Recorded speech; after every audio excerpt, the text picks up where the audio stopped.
Welcome dear students. आज हम लोग पढ़ेंगे द 5 आइज़ के बारे में। FVEY 5 आइज़ क्या है, 5 आइज़ के माने क्या क्या हैं, और ये इसमें कौन कौन सी कंट्रीज़ इन्वॉल्व हैं, क्या क्या करते हैं, इनका क्या हिस्ट्री है, सभी चीज़ों को जानेंगे हम लोग।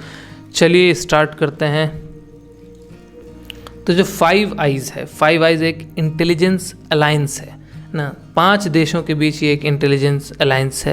ये 5 देश हैं कौन कौन से? अमेरिका है, यूनाइटेड स्टेट्स है, यूनाइटेड किंगडम है, कनाडा है, ऑस्ट्रेलिया है और न्यूजीलैंड है। यूएस और कनाडा का दोस्ती हम लोग जो है वो पिछले वीडियो में देख ही चुके हैं, पढ़ ही चुके हैं उसके बारे में। और ये कनाडा भी जो है वो 5 आइज़ का मेंबर है। अब देखिए इंटेलिजेंस अलायंस होता क्या है, चलिए थोड़ा जान लेते हैं। वर्ल्ड वॉर 2 के टाइम पे ये इस्टेब्लिश हुआ था। 5 आइज़ जो है ये वर्ल्ड वॉर 2 के टाइम पे इस्टेब्लिश हुआ था।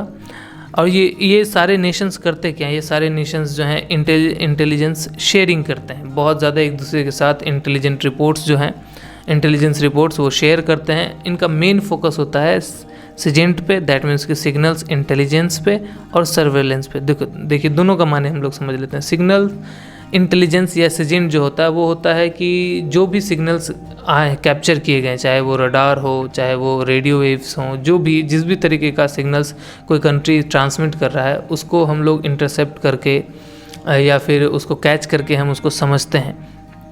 इस टाइप का इंटेलिजेंस जो गैदर किया जाता है इसको कहते हैं सिजेंट या सिग्नल्स इंटेलिजेंस। सर्विलेंस क्या होता है? सर्विलेंस मतलब होता है नज़र बनाए रखना। मान लीजिए कि अभी शक हो हमें कि भाई पाकिस्तान जो है एक ऐसा वेपन बना रहा है जो हमारे देश पे लॉन्च कर सकता है कभी भी, तो हम क्या करेंगे, अपने सैटेलाइट्स को, अपने एजेंट्स को, अलग अलग सोर्सेज को हम उस पर लगा देंगे कि उस पर नज़र बनाए रखिए।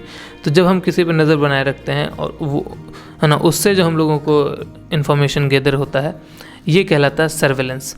अब ये जो अलायंस है, ये जो इंटेलिजेंस अलायंस है 5 आइज़ ना, ये बहुत ही इम्पॉर्टेंट रोल निभाता है ग्लोबल सिक्योरिटी को, है ना। जो थ्रेट है कह लीजिए कि मतलब वर्ल्ड थ्रेट है, जैसे कि मान लीजिए कि 2 देशों के बीच में लड़ाई करवाने वाला कोई ऑर्गेनाइजेशन ऐसा कोई कदम ले रहा हो तो उसके बारे में जानना, तो उसके खिलाफ एक्शंस लेना, तो ग्लोबल सिक्योरिटी थ्रेट को काउंटर करता है। इसके अलावा टेररिज्म जैसा मामला है, साइबर अटैक जैसा मामला है, इन सब को ना, इन सब के बारे में इंफॉर्मेशन गैदर करता है ताकि इन सब से आसानी से है ना लड़ा जा सके और इन सब को एक थ्रेट बनने से पहले ख़त्म कर दिया जाए। हालांकि ये सुनने में तो अच्छा लगता है लेकिन कई बार क्रिटिसिज्म भी फेस करना पड़ता है 5 आइज़ को। इनफैक्ट बहुत सारे केस में क्रिटिसिज्म फेस करना पड़ा है। ख़ासकर ये जो मास सर्विलेंस करता है, कहने का मतलब बेमतलब अपने रिसोर्सेज को कई कंट्रीज़ पे लगाया हुआ है, सब पे नज़र रखा हुआ है। इससे क्या होता है कि प्राइवेसी वायलेट होता है उस कंट्री की, तो इस टाइप का क्रिटिसिज्म इस पे लगता है। और भी क्रिटिसिज्म हम लोग पढ़ेंगे आगे के टॉपिक्स में कि इसमें क्या क्या होता है। ये जो 5 आइज़ अलायंस है, इनके फंक्शंस की वजह से, इसका जो भी हरकत है इसकी वजह से ये एक बहुत ही इन्फ्लुएंशियल ना फोर्स है इस दुनिया में। इंटेलिजेंस गैदरिंग के दुनिया में एक बहुत ही इन्फ्लुएंशियल रोल निभाता है इन 5 देशों के लिए। और क्योंकि ये वर्ल्ड वॉर 2 से स्टार्ट हुआ है तो ऑब्वियसली इसका एक कॉम्प्लेक्स जटिल हिस्ट्री भी होगा और उस टाइम पे तो फ़ायदा दिया ही होगा। साथ में अभी जो कंटेम्प्रेरी जियोपॉलिटिक्स है उसमें भी एक रेलिवेंट रोल है इसका, ठीक है। अब देखिए 5 आइज़ जो अलायंस है उसको समझने के लिए ना बहुत इम्पॉर्टेंट है कि हम उसके हिस्टोरिकल कॉन्टेक्स्ट को भी समझें। हिस्टोरिकल कॉन्टेक्स्ट को इसलिए समझें क्योंकि ये जो अलायंस ओरिजिनेट हुआ था ये शुरू में 5 देशों का नहीं था। वर्ल्ड वॉर 2 के टाइम में जब ये इस्टेब्लिश हुआ था, यूनाइटेड स्टेट्स और यूके के बीच का ये अलायंस था। ये इंटेलिजेंस मैटर्स पे कोऑपरेट करना स्टार्ट करते हैं और जैसे जैसे टाइम आगे बीतता जाता है कनाडा, ऑस्ट्रेलिया, न्यूजीलैंड ये आकर के जुड़ जाते हैं और इसके 5 कोर मेंबर्स हो जाते हैं। अब समझते हैं कि जब वर्ल्ड वॉर 2 हो रहा था, है ना, उस टाइम पे यूके यूएसए एग्रीमेंट हुआ था, है ना, उकूसा एग्रीमेंट के लीजिए, यूके यूएसए एग्रीमेंट के लीजिए, जो कि 1946 में वर्ल्ड वॉर 2 के ख़त्म होने के जस्ट बाद साइन किया गया था। और इंटेलिजेंस शेयरिंग जो है 5 आइज़ के नेशंस का इसका फाउंडेशन है। पहले यूके यूएसए एग्रीमेंट था, धीरे धीरे जब 5 कंट्री आके जुड़ जाते हैं तब ये 5 आइज़ कहलाता है। तो शुरू में इस एग्रीमेंट का जो एम था वो था कि जो सोवियत यूनियन का ख़तरा है कोल्ड वॉर के टाइम पे ना, उस टाइम पे ये बहुत यूज़ किया गया था। तो सोवियत यूनियन का जो खतरा था उससे है ना लड़ने के लिए, उससे कह लीजिए कि पहले तैयार होने के लिए मेन जो है इसका काम था। अब इससे ना पहले थोड़ा मैं आपको हल्का सा बैकग्राउंड दे दूं कि ये यूके यूएसए एग्रीमेंट ही क्यों हुआ। फाइव आइज तो बाद की बात है, यूके यूएसए एग्रीमेंट क्यों हुआ। आपको पता होगा एक बहुत ही फेमस है ना स्टोरी है, द एनिग्मा कोड करके एक इवेंट हुआ था ना, ENGIMA एनिग्मा कोड करके एक इवेंट हुआ था वर्ल्ड वॉर 2 में। पहले तो अमेरिका नहीं था। एनिग्मा एक मशीन है जो कि कोडिंग मशीन है, जो मिलिट्री के कमांडर्स मान लीजिए मैसेज भेजते थे तो वो कोडिंग में भेजते थे, कोड में भेजते थे, डायरेक्ट लैंग्वेज नहीं होता था। तो एनिग्मा वो मशीन था जो कोड करता था, और कहा जाता था कि एनिग्मा के द्वारा जो कोड किया गया है वो मतलब कोई उस कोड को ब्रेक नहीं कर सकता था। ऑन पेपर तो कहा जा सकता था कि ब्रेक कर सकता है, लेकिन कोई भी इंसान ब्रेक नहीं किया था। हुआ क्या नहीं कि वर्ल्ड वॉर 2 के दौरान जब अमेरिका नहीं जुड़ा हुआ था, उस टाइम पे जर्मन कमांडर्स के जर्मनी के द्वारा एक कोड भेजा जा रहा था मैक्सिको को, ठीक है, कि हम इधर यूरोप को बिजी किए हुए हैं, और क्योंकि जर्मनी को ख़तरा था कि भाई अमेरिका जो है वर्ल्ड वॉर 2 में शामिल ना हो जाए, तो उससे निपटने के लिए वो मैक्सिको को भड़का रहा था कि मैक्सिको को अमेरिका के साथ उधर बिजी कर देंगे, इधर हम आराम से जी जाएंगे। क्योंकि जो हिटलर है वो बहुत ज़्यादा ही फ्रांस को तो ख़त्म कर चुका था, ऑलमोस्ट पेरिस जीत चुका था, ब्रिटेन का हालत ख़राब हो चुका था, सभी के सभी यूरोपियन पावर को वो जीत चुका था, और बस ब्रिटेन ही जो था वो लड़ रहा था, और उसका हालत बहुत बुरा हो गया था लड़ते लड़ते, इकोनॉमी चरमरा गई थी, ट्रूप्स मारे जा रहे थे। तो जर्मनी जो है वो ऑलमोस्ट जीत ही रहा था, लेकिन उसको पता था कि अगर इस बीच अगर अमेरिका आता है फाइनेंशियल सपोर्ट लेके या ट्रूप्स या किसी भी तरीके की मदद करता है तो दिक्कत होगा, इसलिए वो अमेरिका को दूसरी तरफ बिजी कर देना चाहता था। इसलिए वो जो है मैक्सिको को कोड में भेज रहा था कि ऐसे हम तुमको ऐसा ऐसा मदद करेंगे, तुम अमेरिका से अपना ज़मीन जो अमेरिका तुमसे जीत लिया था लड़ाई में उसको वापस छीन सकते हो। अब दिक्कत क्या हो कि वो जो कोड भेज रहा था ना, तो जो जिस सिस्टम के थ्रू मेल कर रहा था वो सिस्टम यूके का बनाया हुआ था, और यूके के इंटेलिजेंट ऑफिसर्स जो हैं उस कोड को जो है वो कह लीजिए कि कामयाबी उसको ब्रेक करने में कामयाब हो जाते हैं, और जब ब्रेक करते हैं तो पता चलता है ये मैसेज है, और ये मैसेज वो ला के अमेरिका को देते हैं। अमेरिका इसके बदले में, क्योंकि अमेरिका को समझ में आ गया कि भाई जर्मनी जो है ये मेरे खिलाफ षड्यंत्र रच रहा है, तो अमेरिका को ये जो मैसेज था ये कह लीजिए कि उनको भड़का देता है, और तुरंत उस वक्त वो ज्वाइन नहीं होता, लेकिन ये कह लीजिए कि चिंगारी को भड़का दिया ये जो एनिग्मा कोड का जो मैसेज था। तो अब वहीं से एक स्टार्ट हो जाता है, कह लीजिए कि इन दोनों के देशों के बीच में भावना कि हम इंटेलिजेंस शेयरिंग करेंगे, और वर्ल्ड वॉर 2 के ख़त्म होने के बाद 1946 में यूके यूएसए एग्रीमेंट हो जाता है कि इंटेलिजेंस शेयरिंग होगा। उससे पहले कोई एग्रीमेंट नहीं था, बस यूके अपने फ़ायदे के लिए अमेरिका का कान जाके भर दिया कि देखो जर्मनी ये कर रहा है। अब हम लोग ये फाइव आइज़ के स्ट्रक्चर को देख लेते हैं। तो फाइव आइज़ जो अलायंस है ये इंटेलिजेंस शेयरिंग पार्टनरशिप को ऑपरेट करता है, और इसमें हर मेंबर का जो 5 मेंबर है ये सभी अपने अपने रिसोर्सेज कंट्रीब्यूट करते हैं, अपने अपने एक्सपर्टीज़ जो है वो शेयर करते हैं। अब ये जो कोऑपरेटिव स्ट्रक्चर है ये बहुत ही यूनिक है, और इसका हर देश के लिए, हर मेंबर के लिए अलग अलग रोल है, अलग अलग कह लीजिए कि स्पेसिफिक रोल है, जिसका जिस चीज़ में एक्सपर्टीज़ है वो वैसा इन्फॉर्मेशन शेयर करेगा। ये नहीं कि सबको सेम इन्फॉर्मेशन शेयर करना है। ऑब्वियसली आपको पता है यूएस इन सब में सबसे ऊपर है, तो सबसे ज़्यादा रिसोर्सेज वही शेयर करेगा। तो यूएस का जो रोल है इसमें, यूएस जो है ऑब्वियसली मोस्ट प्रोमिनेंट मेंबर है। यूके और यूएस यही दोनों शुरू से हैं, और यूएस ज़्यादा पावरफुल है, तो ऑब्वियसली ये ज़्यादा रिसोर्सेज को कंट्रीब्यूट करेगा, वास्ट रिसोर्सेज को ये कंट्रीब्यूट करता है, जिसमें एनएसए का जो भी इंटेलिजेंस रिपोर्ट्स है उसको भी शेयर करता है। एनएसए जो है नेशनल सिक्योरिटी एजेंसी है अमेरिका की, और इसका काम क्या होता है कि ये जितने भी सिग्नेट इन्फॉर्मेशन है, जैसे कि सिग्नल्स इंटेलिजेंस है, उन इन्फॉर्मेशंस को कलेक्ट करता है। तो अगर अमेरिका इनको शेयर करेगा तो कह लीजिए कि दुनिया के लगभग देशों के सिग्नल्स को इंटरसेप्ट करता है और जो है इन्फॉर्मेशन को गैदर कर रहा है, तो पूरी दुनिया का जो है वो कच्चा चिट्ठा अमेरिका के पास आ जाता है, और इसी वजह से इन 5 कंट्रीज़ के पास आ जाता है। अमेरिका का रोल तो हम लोगों ने देख लिया, अब चलिए बाकी मेंबर्स के रोल को देखते हैं। यूनाइटेड किंगडम जो है ये अपना इंटेलिजेंस जो एजेंसी है, जैसे कि GCHQ है ना, गवर्नमेंट कम्युनिकेशन हेडक्वार्टर्स, इस इसके द्वारा जितने भी कम्युनिकेशंस को इंटरसेप्ट और एनालाइज किया गया है वो सारा का सारा इन्फॉर्मेशन जो है यूके जो है वो शेयर करता है इन पांचों देश के साथ, इन चारों देश के साथ। कनाडा का रोल क्या है? कनाडा का रोल है जो आर्कटिक रीजन है वहाँ के सिजेंट का जो जितना भी इंफॉर्मेशन वो सिग्नल्स को इंटरसेप्ट करके कलेक्ट किया है उन सभी कलेक्टिव इंटेलिजेंस को आर्कटिक रीजन के, याद रखिएगा, उसको देता है, उसको शेयर करता है। ऑस्ट्रेलिया का काम है सेम यही चीज़ करना, इंटेलिजेंस कलेक्शन करना, लेकिन एशिया पैसिफिक रीजन का, ठीक है। और जो मेरीटाइम सिक्योरिटी है, मेरीटाइम मतलब जो समुद्री सिक्योरिटी है, जो सी ट्रेड के थ्रू जो भी जा रहा हो या सी में, ओशियंस में, एशिया पैसिफिक रीजन में जो भी ओशन में जो भी मूवमेंट हो रहा किसी भी देश के द्वारा ना, उससे जितना भी इंटेलिजेंस वो गैदर किया है उसको वो शेयर करता है। और न्यूजीलैंड का काम क्या है? न्यूजीलैंड सेम यही काम करता है, बस रीजन अलग है, साउथ पैसिफिक ना, तो ध्यान रखिएगा। अमेरिका जो है वो एनएसए के जितने भी सिजेंट हैं, मतलब सिग्नल जो भी इंटरसेप्ट करके इंटेलिजेंस उसने कलेक्ट किए होते हैं वो शेयर करता है। यूके भी सिजेंट को ही करता है, लेकिन वो अब कह लीजिए कि वो अपने यूरोपियन रीजन्स का इंफॉर्मेशन ज़्यादा कलेक्ट करेगा। अमेरिका ओवरऑल वर्ल्ड में सबसे ज़्यादा जो इंटेलिजेंस रिपोर्ट्स गैदर करता है, तो फ़ायदा होगा। कनाडा का मेन फोकस रहेगा आर्कटिक रीजन में, ऑस्ट्रेलिया का एशिया पैसिफिक रीजन में, और न्यूजीलैंड का साउथ पैसिफिक रीजन। इस तरीके से पूरे वर्ल्ड को, ओवरऑल पूरे वर्ल्ड का इंटेलिजेंस रिपोर्ट जो है इन पांचों देशों के पास आ जाता है। तो आप समझ सकते हैं कितना पावरफुल जो है वो ये एजेंसी है, ये अलायंस है। इनफैक्ट पांचों देश के जो इंटेलिजेंस एजेंसीज हैं वो साथ मिलके काम कर रहे हैं।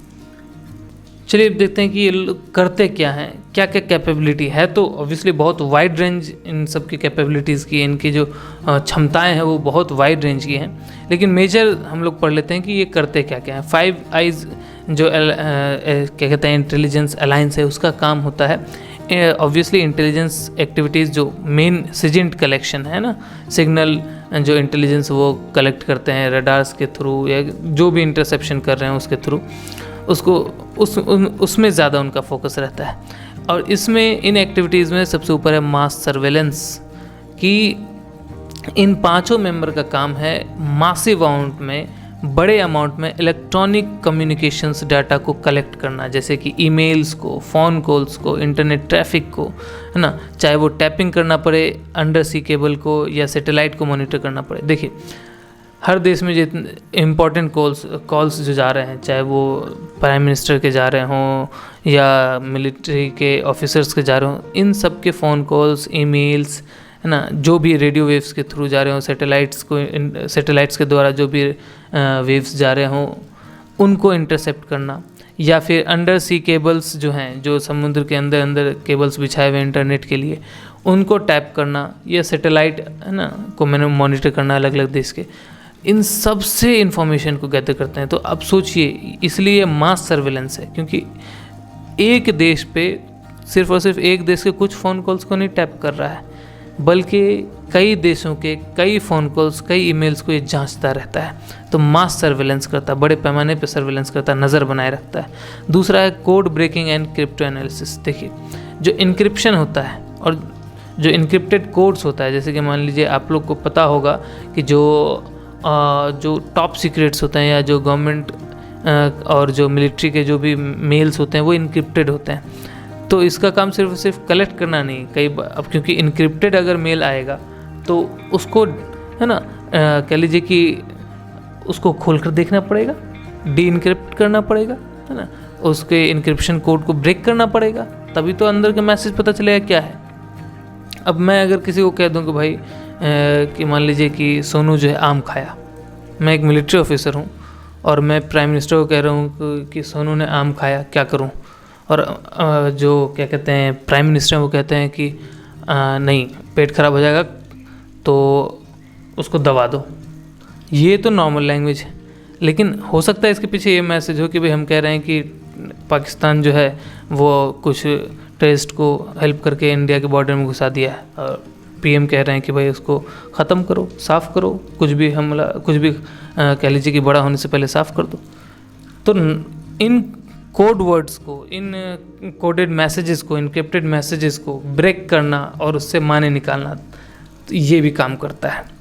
इसके अलावा काउंटर टेररिज्म। देखिए अब ये जो कोड ब्रेकिंग और जो क्रिप्टो एनालिसिस करेगा ना, किस पे करेगा, ये ज़्यादातर, क्योंकि इन सब में ज़्यादा मेहनत है। सर्वेलेंस में क्या है कि डाटा कलेक्ट किया, उसमें से कुछ डाटा जो है नॉन इनक्रिप्टेड भी होगा और कुछ डाटा इनक्रिप्टेड होगा। इनक्रिप्टेड डाटा में से इनक्रिप्टेड डाटा को डिकोड करने में बहुत टाइम और बहुत रिसोर्स लगेगा, तो सब पे नहीं करेगा, कुछ कुछ पे करेगा, है ना।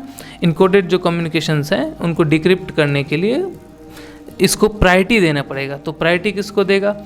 उन कंट्रीज़ के प्लान्स को और एक्टिविटीज़ को क्या कहते हैं कि डिक्रिप्ट करेगा जो इनके पोटेंशियल एडवर्सरीज़ हैं। अमेरिका का पोटेंशियल एडवर्सरी क्या है? तो चाइना है, रूस है।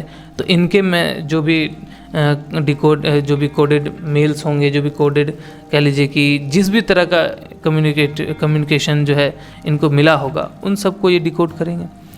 छोटे मोटे देश को इग्नोर कर देंगे, उनके मैसेजेस को, उसको प्रायोरिटी की लिस्ट में एकदम लास्ट में रखेंगे। तो रिसोर्सेज का एक तरफ मूव करना बहुत ज़रूरी है ना।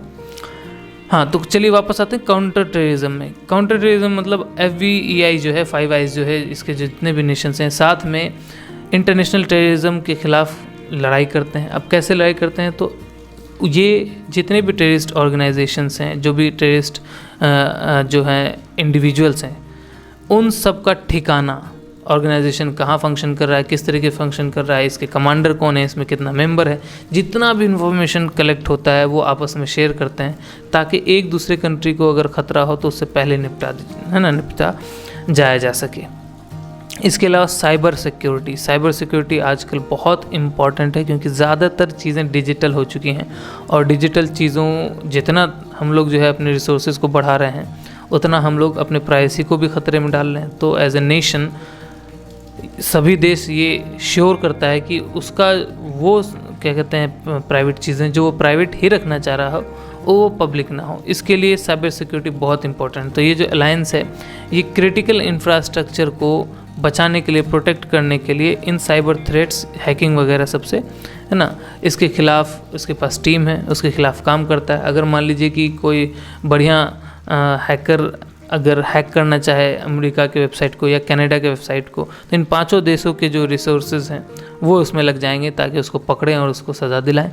या जो भी हैक किया गया है, जो भी वेबसाइट या जो भी डॉक्यूमेंट्स लीक किया गया है, उसको तुरंत रोक दिया जाए, उसको तुरंत पकड़ा जाए। तो ये सारे एक्टिविटीज़ जो हैं वो परफॉर्म करता है 5 आइज़। अब क्योंकि ये इतना स्ट्रॉन्ग इंटेलिजेंस अलायंस है, तो ऑब्वियसली कंट्रोवर्सीज और कंसर्न्स तो होगा ही, क्रिटिसिज्म तो झेलना ही पड़ेगा। तो 5 आइज़ अलायंस पे बहुत सारे क्रिटिसिज्म डाले गए हैं जितने भी साल इसने कंप्लीट किया है।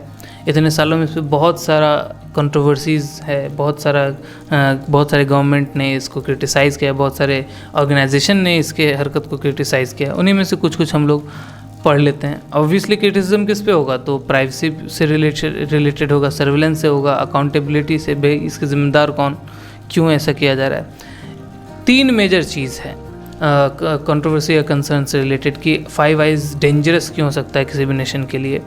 सबसे पहला है मास सर्विलेंस, कि आपको पता होगा, मैं बता दूं आपको कि एडवर्ड स्नोडेन 2023 में, एडवर्ड स्नोडेन जो है ये NSA में ही काम, जो अमेरिका की NSA है कंपनी, उसी में काम करने वाला एक आदमी था।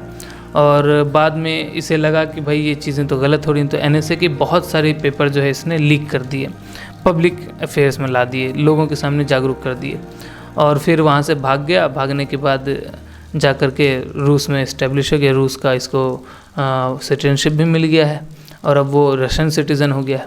हालांकि इसके ऊपर अरेस्ट वारंट निकला, सब कुछ हुआ, लेकिन ऑब्वियसली अमेरिका का जो दुश्मन होगा वो रूस का दोस्त हो जाएगा, क्योंकि अमेरिका रूस दोनों दुश्मन हैं।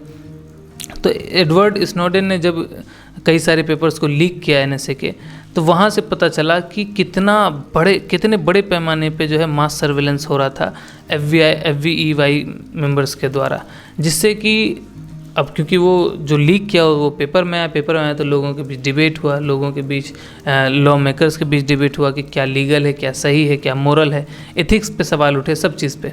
तो डिबेट हुआ कि किस तरीके से, अब देखिए हर चीज़ को आप नेशनल सिक्योरिटी के नाम पर जो है वो नहीं डाल सकते। जैसे कि मान लीजिए कि NSA पे जब सवाल हुआ कि आप इन चीज़ों को, जैसे कुछ जो लीक था वो बहुत प्राइवेट था, कि आप इस चीज़ पे क्यों ध्यान दे रहे हैं। आप अगर अपने देश के ख़तरे के लिए सर्विलेंस कर रहे हैं, तो आप सिर्फ और सिर्फ थ्रेट पे सर्विलेंस कीजिए ना। आप हर एक किसी देश के लगभग नागरिक के आप फ़ोन कॉल्स क्यों जानते हैं, क्यों मेल को आप डिकोड कर रहे हैं, क्यों आप उस पर इतना ज़्यादा नज़र बनाए हुए हैं? कोई आदमी प्राइवेट लाइफ कैसे जिएगा फिर? ठीक, तो जो नेशनल सिक्योरिटी के नाम पे आप इंडिविजुअल प्राइवेसी को ना तोड़ दें। तो हर चीज़ के ऊपर कि हमारे देश को खतरा है ये बोल करके आप किसी के जेब से बटुआ निकाल ले रहे हैं कि कहीं इस बटुए में कोई सीक्रेट इन्फॉर्मेशन ना हो, ये तो हद हो जाएगी ना फिर। नेशनल सिक्योरिटी के नाम पे कुछ भी कर रहे हैं आप। तो ये इल्ज़ाम उस पर लगा कि मास सर्विलेंस कर रहा है बिना कुछ देखे हुए। इसके अलावा लैक ऑफ ओवरसाइट, आप जब निरीक्षण कर रहे हैं तो उसमें ध्यान नहीं दे रहे हैं कि आपको किसको सर्विलेंस में रखना है, किसको नहीं हटाना है। अब जितने भी क्रिटिक्स आए हैं ये इस बात पे आर्ग्यू किए हैं कि ये जो अलायंस जो है, जो इंटेलिजेंस अलायंस है, ये मिनिमल पब्लिक ओवरसाइट के साथ काम करता है। कहने का मतलब जो सिविल राइट्स हैं लोगों के, जो सिविल लिबर्टीज़ हैं, नागरिक, किसी भी नागरिक की जो आज़ादी है उसको जो है ना ख़तरे में डालता है, उसको वायलेट करता है, जिसकी वजह से क्या हो रहा है कि पावर का बहुत पोटेंशियल अब्यूज़ हो रहा है, गलत यूज़ हो रहा है। कहने का मतलब अगर मेरे पास ऐसा सॉफ्टवेयर है जिससे हमको पता चले कि कौन किसको मैसेज कर रहा है व्हाट्सएप पे, और हम उसको यूज़ करने लग जाएं नेशनल सिक्योरिटी के नाम पे, बिना ये ध्यान दिए हुए कि भाई ये किसी देश का आम नागरिक है, इससे कोई लेना देना नहीं। अब मान लिया अगर वो गवर्नमेंट ऑफिसर भी है तो इसकी एक प्राइवेट लाइफ होगी ना, हम क्यों उसमें हस्तक्षेप करें? तो जब वो सर्विलेंस कर रहा है तो निगरानी में इस चीज़ को नहीं देख रहा कि उसके प्रोफेशनल चीज़ों को हमको देखना है, इससे ख़तरा है कि नहीं है, बल्कि उसकी टोटल कंप्लीट सर्विलेंस कर ले रहा है उसके लाइफ का, जिसकी वजह से उसकी जो सिविल लिबर्टी है ना वो वायलेट हो रही है, और पावर का जो है यहाँ पे ये मिसयूज़ कर रहा है। इसके अलावा ग्लोबल डिप्लोमेसी पे भी असर देखने को मिलता है। कहने का मतलब कि कुछ देश जो हैं वो फाइव आइज़ को ख़तरे की तरह से देखते हैं। ये देखते हैं कि फाइव आइज़ जो अलायंस है वो एक्चुअली में एक ज़रिया है, एक तरीका है स्पाइनेज का। ठीक है, कहने का मतलब कि ये स्पाइनेज करता है, हमारी भीतरी चीज़ों को जानता है ताकि हमें मजबूर कर सके अलग अलग चीज़ों में। तो स्पाइनेज का एक ज़रिया है फाइव आइज़, ना कि नेशनल सिक्योरिटी का ये मुद्दा है। इससे होगा क्या, अगर मान लीजिए कि फाइव आइज़ ने किसी एक नेशन के खिलाफ बहुत ज़्यादा सर्विलेंस इकट्ठा कर लिया और उस देश को पता चल जाए किसी भी कारणवश, चाहे वो लीक हो जाए पेपर या फिर उसका इंटेलिजेंस पता लगा ले उस देश का, जो भी हो, तो इन दोनों के बीच में जो इंटरनेशनल रिलेशन है उसके लिए जो ट्रस्ट है बिल्ड होना वो तो नहीं हो पाएगा। तो ग्लोबल डिप्लोमेसी पे भी ख़तरा है, ग्लोबल डिप्लोमेसी पे भी असर डालता है। इसी वजह से जो भी देश है वो इस तरीके से, अब देखिए ये कनाडा और अमेरिका के साथ बहुत करीब दोस्त जो बना हुआ है उसका एक कारण ये भी क्योंकि वो फाइव आइज़ का भी तो मेंबर है, नाटो का मेंबर है, अमेरिका से जुड़ा हुआ हर ऑर्गेनाइजेशन का वो मेंबर है। तो उसको क्या ख़तरा है? मतलब दोनों तो सेम ही है एक तरह से, लेकिन वो कंट्री जैसे कि इंडिया अमेरिका के साथ हर ऑर्गेनाइजेशन में नहीं, तो इंडिया एक बैलेंस बनाता है अपना जो अमेरिका के साथ रिलेशनशिप है उसमें, बहुत ज़्यादा दोस्ती भी नहीं, बहुत ज़्यादा दुश्मनी भी नहीं, एक मीडियम है।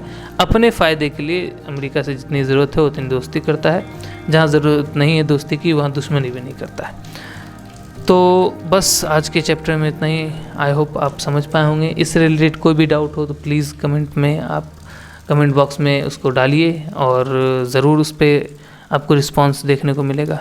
मिलते हैं हम लोग नेक्स्ट वीडियो में। तो बस इस वीडियो में इतना ही ज्ञान दे पाऊँगा।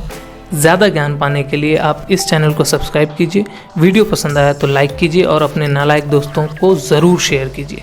मिलते हैं अगली वीडियो में, तब तक के लिए धन्यवाद।